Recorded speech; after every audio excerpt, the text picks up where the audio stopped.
Hello, it's Nicky and welcome to the podcast. I'm so glad so many of you are loving the interviews and thank you so much for sharing, rating and reviewing. I so appreciate it. Anyway, I wanted to continue the conversation of success. So often we hear the extremes, don't we, of rags to riches, homeless to billionaire, sleeping on a random sofa to a blinged up palace. But what about the in-between bits? I know personally I have had many. How do you get from A to Z? But also, how do you get from A to B or F to M? In these mini episodes, I want to provide questions to ponder, ideas that might spark a brainstorm, or raise topics that might be a little bit uncomfortable in the moment, but they will support you to go to the next level of your business.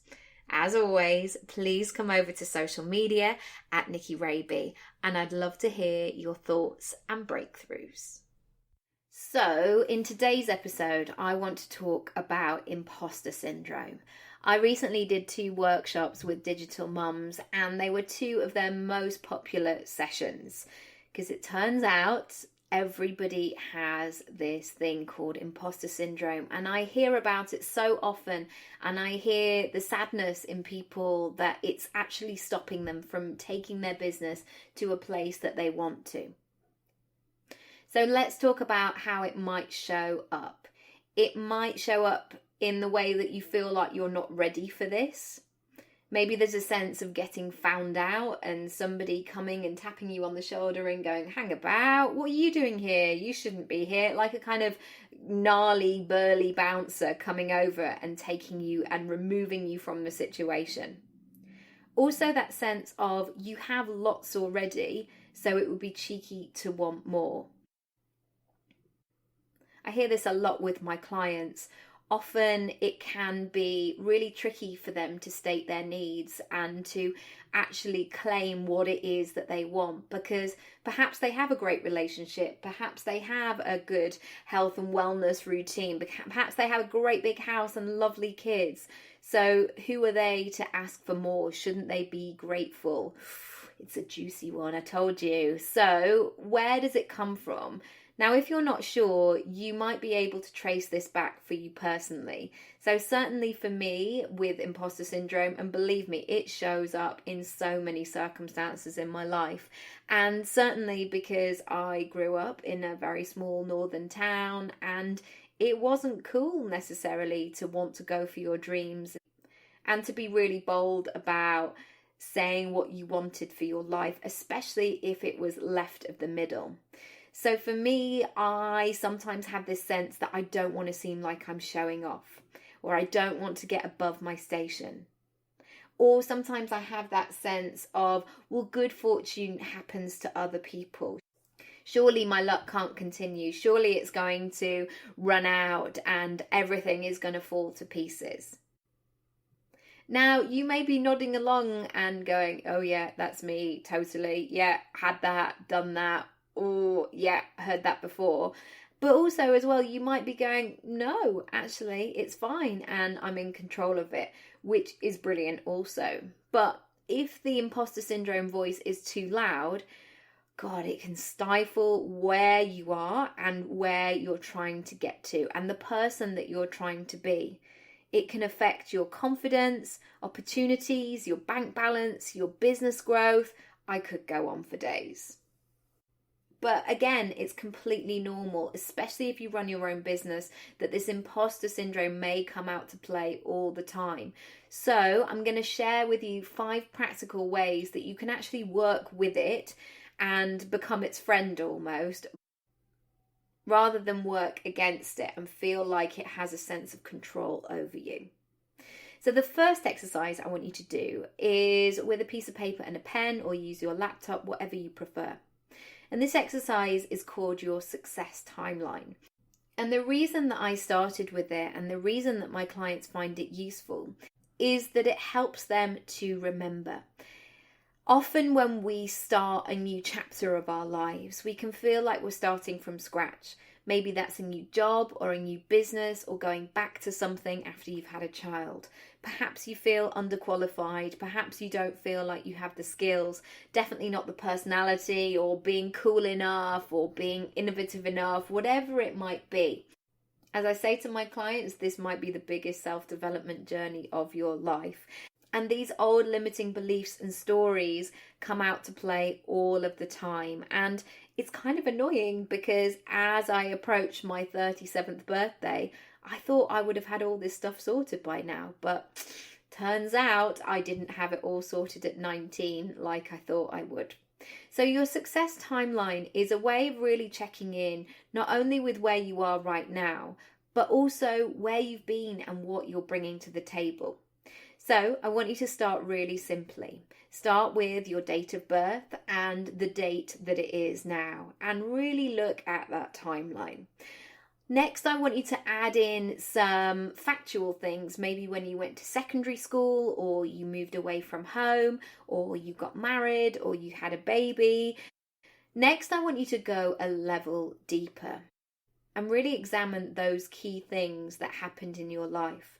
So maybe starting a new school was a new version of you. Perhaps you reinvented yourself in a different way. Maybe there was stuff going on at the same time. For example, a divorce or a death in the family or a sudden move or something very unexpected happened in your life. I want you to write those things down as well, and anything else that comes to mind. Those significant or insignificant moments that really took your life on a different path. And once you've filled it out in a way that feels really good, I want you to explore it and go a little bit deeper. And think about the skills and the lessons that those experiences gave you. For example, a friend of mine was in a relationship for a really long time. And when she made a decision to finish that relationship, despite feeling a sense of loss and confusion because it had been such a big chapter of her life, she figured out so many things about herself, how capable she was, how strong, how practical, how she could reinvent herself. And actually, despite feeling that maybe she had to be reliant on somebody else, she was more than self-sufficient. So unravel it like an onion, keep going a layer deeper, keep exploring what's under there, and remember all of those skills and strengths that you're bringing to the table, because they're all in you.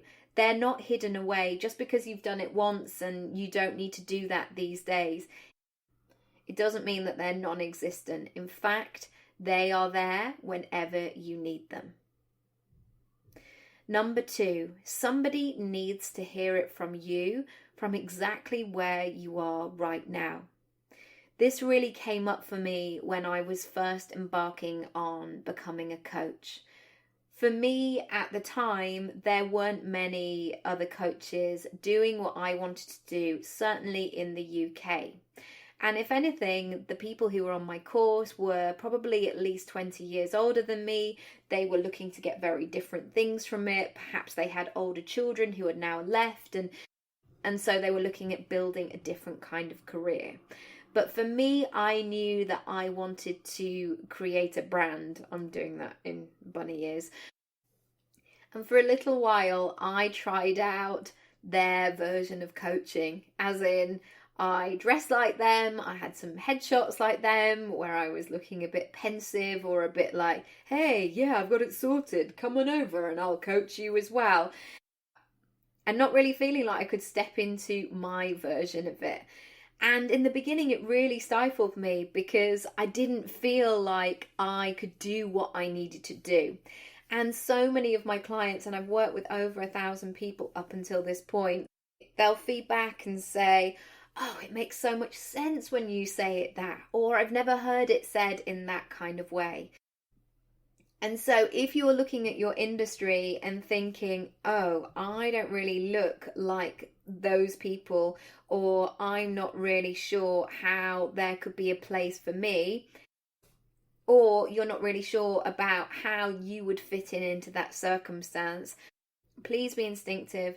Please follow your gut and keep showing up as you. Somebody is going to greatly appreciate that. Number 3, connect with your why.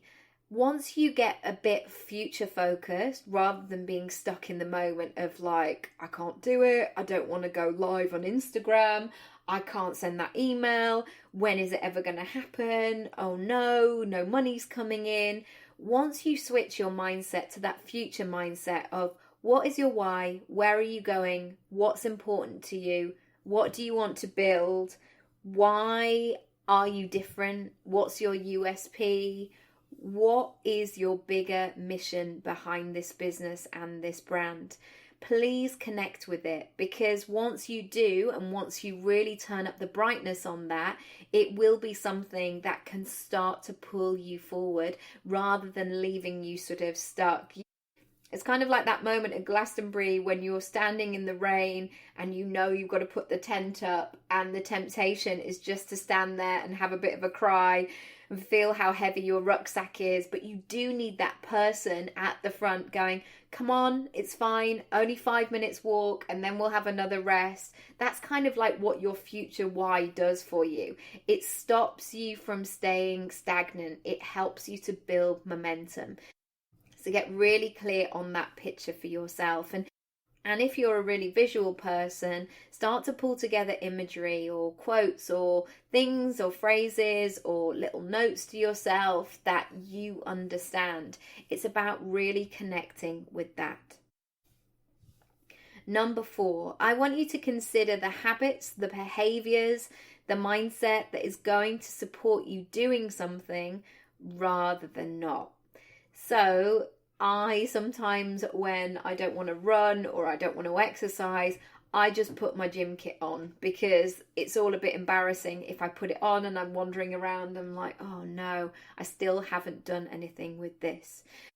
So there will be tangible, actionable things that you can use and you can do on a day-to-day basis that make you feel good. And you know what? Ultimately, if you can make yourself feel good, even if you're in a state of lack, even if you're not quite sure how you're going to make this happen and how you're going to bring it all to life, really start from where you are right now. Think about those habits that really help you and support you. Maybe it's the way that you start or finish your day. Also, as well, your behaviors and your language. Maybe you catch yourself being negative or being a victim, and it's time to find things that are actually going to support you moving forward. And also check in with those things that you need to watch out for. So you might have little patterns of behavior that really sabotage you. Maybe it's pressing that snooze button instead of actually embracing the day, embracing the morning and getting out of bed and cracking on.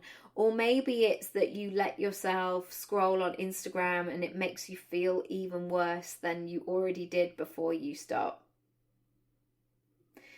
Number 5, I want you to get really clear on what you're building and what you're growing.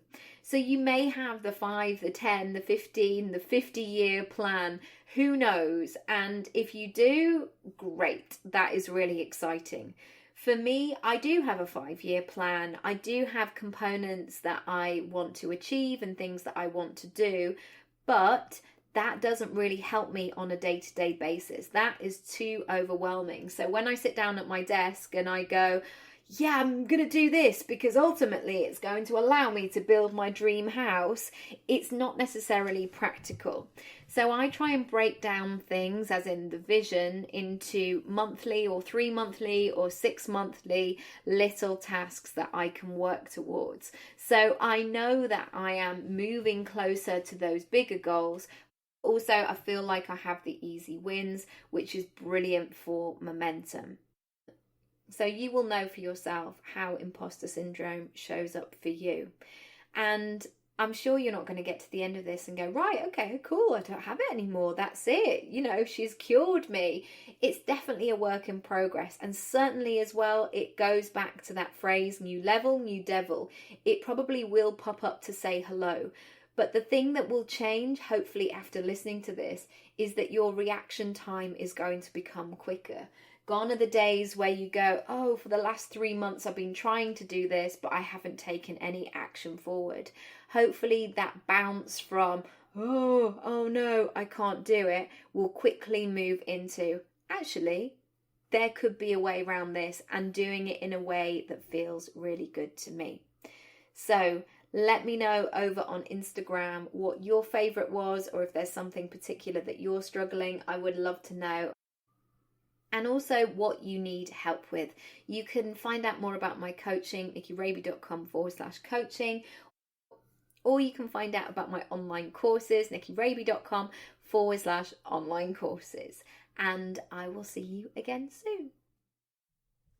Thank you so much for listening as always. If you do want to rate and review and subscribe over on iTunes, or even share it with a friend, I would love it. Thank you so much for your support. If you want to find out more about me and how we can work together, please go to nickyraby.com or connect with me across social media at Nicky Raby. I'll see you soon. Bye.